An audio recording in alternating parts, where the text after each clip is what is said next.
सगळ्यांना, श्री स्वामी समर्थ. स्वागत आहे नवीन एका मिनी ब्लॉगमध्ये. आणि कसे आहात सगळे? तुम्हाला आजचा दिवस खूप आनंददायी आणि आरोग्यमय जावो हीच स्वामीचरणी प्रार्थना. आज आहे श्रावणातील पहिला सोमवार आणि नागपंचमी.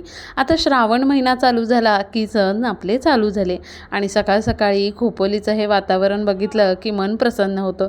दिवसभर या रस्त्यावर गाड्यांचे हॉर्न वाजत असतात आणि सकाळ सकाळी बघा ना किती शांतता आहे. सकाळी छान असं आंघोळ वगैरे करून घेतली आणि म्हटलं चला दिवसभराचं स्किन केअर काय आहे ते करून घेऊया. म्हणजे आज दिवसभरात बिलकुल वेळ नाही मिळणार आहे आणि म्हटलं चला आवरून घेऊया पटपट.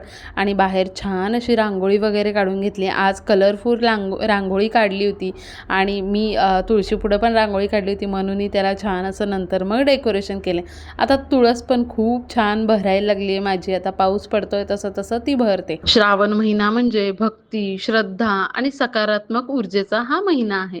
या महिन्यामध्ये भगवान शिवची पूजा केली जाते, अभिषेक, नामस्मरण केलं जातो. श्रावणातील सोमवार हा शिवभक्तांसाठी विशेष मानला जातो. या दिवशी मनापासून केलेली प्रार्थना, उपासना आणि चांगले विचार आपल्या मनाला शांतता देतात.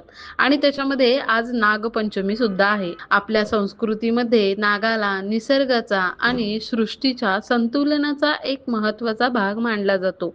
नागपंचमी दिवशी नागदेवतांची पूजा केली जाते. निसर्गाप्रती कृतज्ञता व्यक्त करण्याची ही एक सुंदर परंपरा आहे. चला आता अभिषेक वगैरे घालून झालेला आहे. छान असं देवाला प्रार्थना केली आणि आता आपण बेलपत्र वाहूया.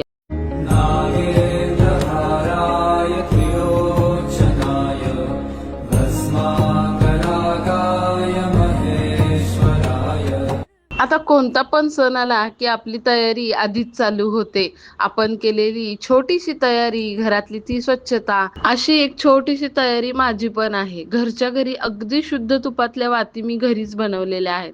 बाजारातून विकत घेण्याऐवजी अगदी सोप्या पद्धतीने या वाती आपण घरी बनवू शकतो. याची संपूर्ण रेसिपी आपल्या यूट्यूब चॅनलला आलेली आहे, तर नक्कीच तुम्ही बघा. आपण कितीही व्यस्त असलो तरी आपल्या श्रद्धेसाठी आणि आपल्या देवासाठी थोडासा तरी वेळ काढला पाहिजे. रोजच्या धावपळीच्या या आयुष्यामध्ये देवासमोर काही मिनिटं बसून देवाकडे बघत राहणं हे सुद्धा एक प्रकारचं सकारात्मक ऊर्जाच आहे असं म्हणता येईल. आता श्रावण महिना संपत आला की गणपती येतील, नवरात्री येतील, मग दिवाळी येईल. आता सण चालूच झाले आपले आणि आपण किती तयारी करतो त्याची, आणि अगदी तीही मनापासून.